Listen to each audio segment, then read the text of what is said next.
Hello everyone, Charles Watts here. Welcome to another edition of Inside Arsenal. I hope wherever you're watching this or listening to this around the world, you are having a very good start to your week. It's all a little bit quiet at the moment on the Arsenal front. Of course, the team over in LA at the moment preparing for that game against Barcelona, which kicks off at 3:30 a.m. UK time on Thursday morning, so Wednesday evening over in the States. That'll be their last game of the US tour before heading back to England to get ready for the Emirates Cup and the Community Shield. And then, of course, the start of the Premier League season. There's just a little bit of a lull, not too much news coming out of LA or the States at the moment where the team are. Of course, not too much happening on the transfer front as well. Back in the UK, Arsenal very much done their business for now in terms of incoming. So focus is on getting some players out of the club, and not too much going on about that at the moment. But there are, I mean, probably the big talking point is the fact that Flo Balogun trained on his own yesterday, which was reported by Kaya, of course, Kaya Kaynak at Football.London, Jordan as well at The Athletic, who are over there with sort of travelling Arsenal press pack with the team, with the squad. We're watching training and they saw that Balogun was training separately. Now, there's no reason given for why he trained separately. He came out with the rest of the squad that when they went into their sort of, doing all the ball work stuff, he went off and trained on his own, doing sprints with a fitness coach. And obviously, given what's going on at the moment with Balogun, given the fact he didn't play in the game against Manchester United, and that we know that there's increasing interest, especially from Inter Milan, in Balogun, stories have started doing the rounds in terms of why he wasn't training, but we don't know yet. And so I think we've got to sort of rein it in a little bit. Obviously, it feels like when you see something like that, and it clearly looks like he's fit and he's playing or training, that, why wouldn't he be training with a group? Is there something going on? Has a bid come in? Something like that. Lots of speculation, but we just don't know the truth yet. And I'm not sure when Mikel will be speaking to the press. He will be doing a pre-match press conference. Might well be tonight over in the States ahead of that game against Barcelona. So we'll probably find out a little bit more, or we'll certainly have some questions asked directed to Mikel Arteta exactly about what is going on with Balogun and why he wasn't training. It could just be an injury. It's that they didn't want to do him any ball work, so they just got him out and doing some running with one of the fitness instructors because there's some sort of issue going on there where they don't want him to do sort of sharp turning, that sort of thing. But I don't know. I'm just throwing ideas out there. So it might not necessarily be anything linked with his future or transfers, but it's easy given what's going on. You sort of see this. It's just 2 + 2, and everyone jumps onto the conclusion that they know what's happening. But I think we just got to wait a little bit to find out. Nothing really seems to have progressed in terms of this interest from Inter Milan. A bid hasn't come in for him yet, as far as we know. It hasn't been reported on this in England. It hasn't been reported in Italy that a bid has yet gone in. It's just still seems to be in the preparing to make an offer stage when it comes to Inter's interest in Balogun. Until that changes, I don't see why he'd be left out of the squad because of that. It wouldn't really make too much sense to me. And Mikel speaking after the game against Manchester United, when he was asked why Balogun didn't play, he certainly, pretty much said that he will play in the next game. So unless something has changed, we'll have to wait and see. But yeah, certainly interesting developments nonetheless. And we'll wait and see what happens with Balogun. But let me know, as always, what you guys think about that. Are you a little bit concerned that something now seems to be going on with Balogun, or can you understand exactly why there is the potential for him to move on? Quite a few of you have asked questions or sent in some comments about that that I'll talk about a little bit later on in this video. Okay, the Cronkies have been over to visit. If you're watching this on YouTube, you can see the pictures that I've just brought up on the screen there. You got Mikel Arteta warmly embracing Stan Kroenke and about to high-five Josh Kroenke as well. So both of them there to watch training over in LA. Of course, Arsenal in the Kroenkes manner now, going to be playing their game against Barcelona at the SoFi Stadium, which the Kroenkes built, funded, where the LA Rams play. Of course, I think they were Arsenal doing their training session at the home of the LA Rams training ground as well. So very much using the Kroenkes' home territory there. And, you just look at the images on the screen. If you're watching this, you can see that, there is a really good, strong relationship between the owners and Mikel Arteta. He when he talks about them on when he's asked about them. You know, the responses that he'd give, they're not fake or anything like that. He genuinely does have a very good relationship with the Kroenkes, and I think you can see that there. And the Kroenkes are certainly very happy with Mikel Arteta, which why wouldn't they be, given the sort of progress that he's made since he's been in charge at Arsenal. So yeah, interesting. They'll both be at the game, no doubt, on Thursday to see that match against Barcelona. Arsenal training ahead of that game over in LA. Doesn't feel like there's too many injury issues for them to worry about. They'll be wanting to respond in this one after what happened against Manchester United. They've come in for quite a bit of criticism after the United game, and look, deservedly so. Yes, it was a pre-season friendly, but it was a poor performance. You expected a little bit more from them in that game. They just never really got going. I thought they were the better team, as I said, before the first goal went in. But once they went behind, there was just no real response. And that was a little bit of a worry. They were a bit sluggish. Maybe they're just behind United in terms of their fitness at this stage. Maybe it was the heat. I don't know. It just sounds, I'm not making excuses. But I was surprised at how sluggish they looked. I thought we were going to see quite an intense performance from Arsenal in that game, but they just never got going. And the criticism that have come their way, they probably deserve. And you want to see a little bit of a response in this match against Barcelona, who you look at it two ways. Are either going to be fresh because they haven't played yet. They didn't play that game against Juventus because it was called off because of that illness bug that swept through the camp. Or they're going to be very much lacking in fitness because a lot of them have been ill and haven't been able to train, and they're not as far ahead as Arsenal in the work that they've done this summer. But either way, whatever it is that Arsenal are going to face, they just need to put in a good performance before they fly home from the US. If you come back from the US and you've got 2 wins under your belt and 1 defeat, I think you're quite happy with how things gone. If you come back and you've lost 2 of the games, only beaten the All-Stars, then you'll be a little bit concerned. And we all know how much pre-season and the tour, how beneficial that was for Arsenal last summer. Everyone talked about it. Everyone said about how beneficial that was and how much momentum that allowed them to take into the new season. If you come back and you've lost 2 games, it's not the end of the world. Of course, it's not the end of the world, but it's not ideal anyway. You want to start getting that winning feeling. You want to start building that momentum and getting some performances. And there was no real performance against United, and that was the worry. They just looked a little bit, it was disjointed. The partnerships weren't there. Rice struggled, Havertz struggled, Timber was bright, was probably one of the better players, but you want to see them really sort of put on a bit of a show, just start to show that they're beginning to gel a little bit and a little bit signs going together. So, that's what I want to see from Arsenal on Thursday morning in that game against Barcelona. Let me know what you guys think. Who do you want to see start in that game against Barcelona? Who deserves to start? Who doesn't? Do you want to see Mikel tinker with things a little bit, try out a few new things?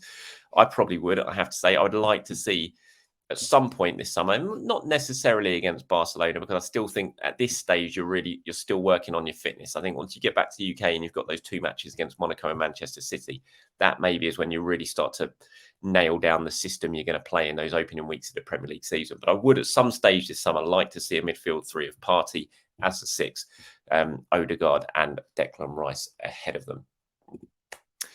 Okay, elsewhere in football, there's just not too much going on. Obviously, you've got the massive Mbappe story, which continues to go on.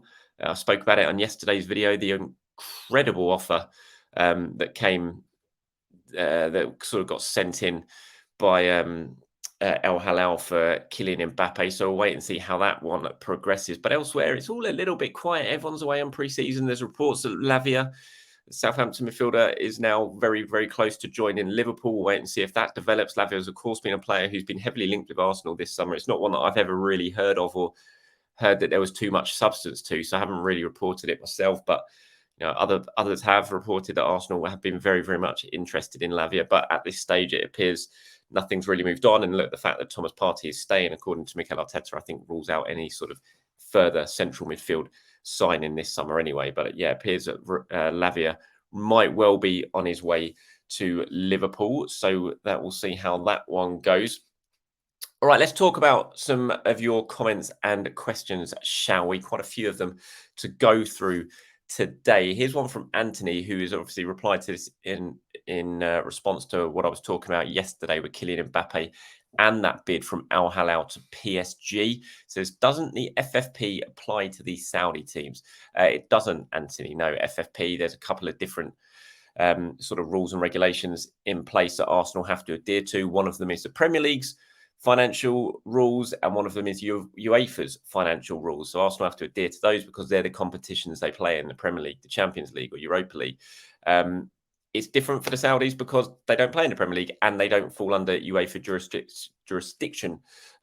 So they don't have these FF pool rules in place, so they don't have to worry about them, and that's why they can do what they're doing right now. And it's why English and European teams can't quite sort of throw the money. I'm not sure they would be able to anyway, given the finances involved. But yeah, no, it doesn't apply to them, Anthony.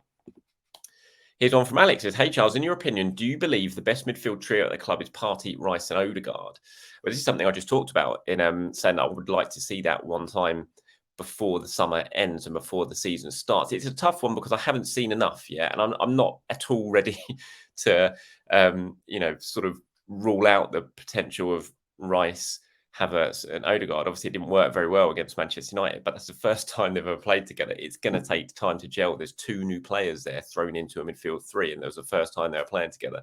So it's no surprise, really, there wasn't much chemistry between them. But I'm certainly not, it's far too early to look at that and say, yeah, there's no chance that's going to work. I'm going to throw that one out the window.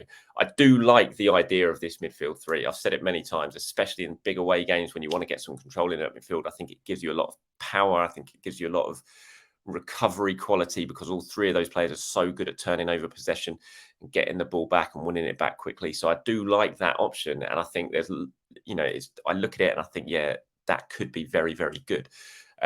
It's certainly the one right now that kind of springs out to me as probably the best Arsenal have when it comes to putting those three together. But I still, I still like the idea of Havertz playing in that role. I want to see more of him, and I want to see more of him as he adjusts to it and get used to it. So we'll see. I'm kind of fudging the question there a little bit, but it's just really hard to answer after only seeing these players for a couple of games so far in pre-season. But I do like that option, I have to say.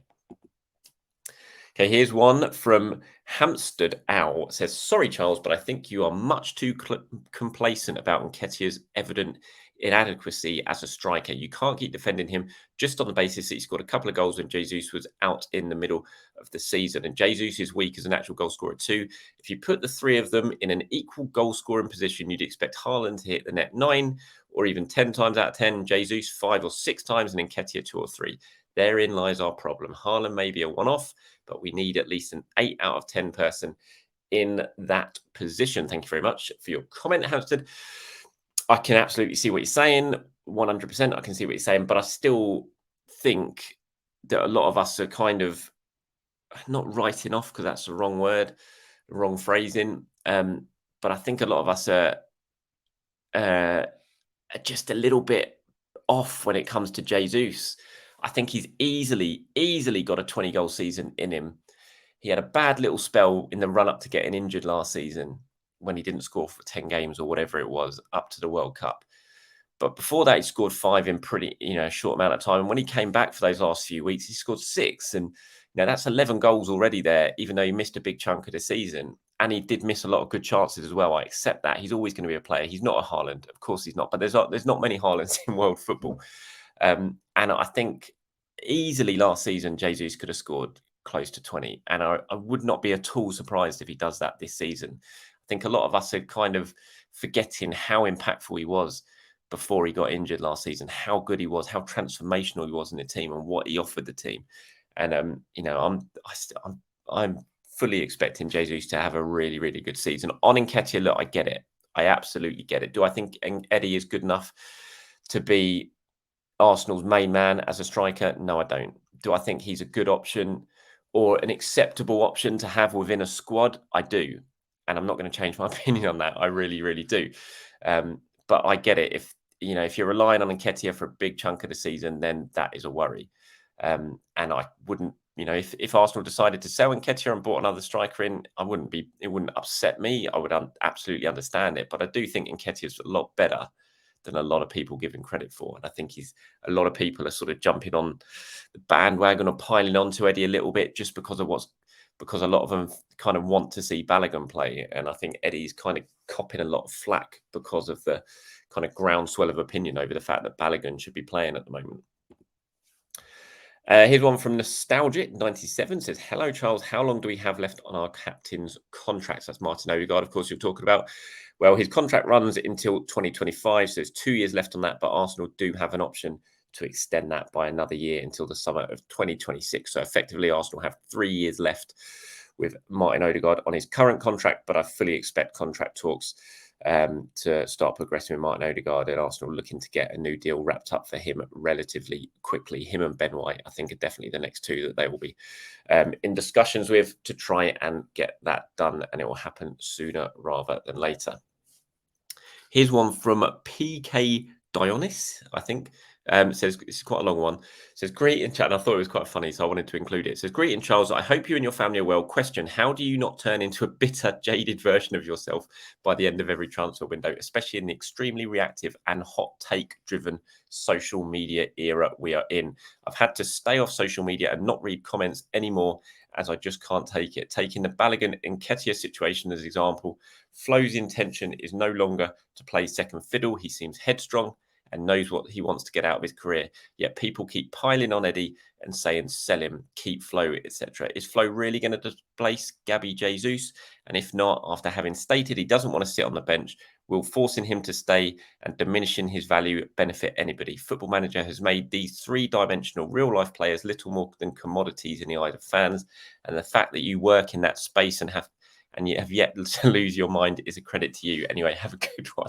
It's a bit long-winded, but look, I thought that was a really good comment, and I absolutely get it. And I thought it was a really sensible comment as well. And the Flo Nketiah scenario that you described there, I've been describing it for a long time, and I can't get away from that. When I talk about this situation, when I analyze this situation, I think you're spot on, and it's what I can't get away from, and it's why I'm not losing my mind about the fact that Balogun might go this summer. And I've said it many times. I just think Arsenal are in a situation where he has to go because he only has 2 years left on his deal. He's not going to sign a new contract. If you don't play him, if he doesn't play regularly this season, which I don't think he's going to, he might get some minutes, but even if he doesn't play that regularly, is he going to be happy? Probably not. Are you going to get to a situation then get to next summer when he's only got 1 year left on his deal and his value is plummeted? Yes, you are. So that's why I just think Arsenal are going to have to sell him this summer, and it's why I'm not losing my mind on the fact that Eddie Nketiah is getting preferred to him at the moment, because he's got a long time left on his contract. He's not going to kick up a massive fuss, and Arsenal aren't going to get to next season or next summer and his value is going to massively have decreased. It's just not going to happen. But you are with Balogun. And so, yeah, I agree with you. And I think your assessment of that situation is really, really good. In terms of how I do not turn into a bitter, jaded version of myself, well, I don't know. You talk to my wife, and I think she probably says I'm probably pretty bitter and pretty jaded at the moment. But I am going on holiday on Saturday for 2 weeks. So you're going to get nothing from me, I'm afraid, for the next 2 weeks from Saturday. I'm away and I'm having a break, and I'll come back and I missed the first game of the season. I land back in the UK about 4 hours after the game was finished between Arsenal and Nottingham Forest, which is a shame. I was desperate for that game to get switched to the Sunday, and I'll be back after that. So yeah, I'm going to have a bit of a recharge from Saturday onwards, and hopefully when I come back, I will definitely not be a bitter, jaded version of myself. Here's one from Carlo. Says, any news on Reece Nelson? And imagining some crazy circumstances, Arsenal sign Harry Kane on a free. Would that be a bigger signing than Son Campbell in 2001? Yes, it would, 100%, but it's not going to happen. In terms of Reece Nelson, the idea is, or the hope is, that he's going to be back around the start of the new season. He had his toe injury that he picked up in the game against Germany. That's why he didn't go out to the USA. But Arsenal are hoping he'll be back fit in time for the start of the new season, possibly even around the time of Community Shield. So fingers crossed on that one, because it'd be a real shame if Reece did miss the start of the season. But it's not thought to be anything majorly serious. And so hopefully he is okay. And I'll tell you what, I'm just about to finish this show, and I've just realised my microphone is not plugged in. So I hope you've been able to hear me throughout this, and I haven't just wasted the last 20 minutes of this show. Classic me, absolute technophobe. Hopefully it's been okay anyway, and you've been able to hear what I've had to say and have still enjoyed the show. Thank you very much for watching or listening. Have a very good end to your day, everyone. I'll be back tomorrow. Going to do a live tomorrow. That's the plan. So around lunchtime UK time. So if you want to join in from that, look out for it. It's going to be around, probably, I'm hoping, aiming for midday. I'm not around in the morning. I've got to run over to my mother-in-law's or drive over to my mother-in-law's and get a suitcase in preparation for our holiday. Once I'm back, then I'm going to try and do a live show. So keep your eyes peeled, probably around 12 o'clock. I'll put it out on social media before I get going. So please do join me for that. Have a great day, everyone. I'll speak to you very, very soon.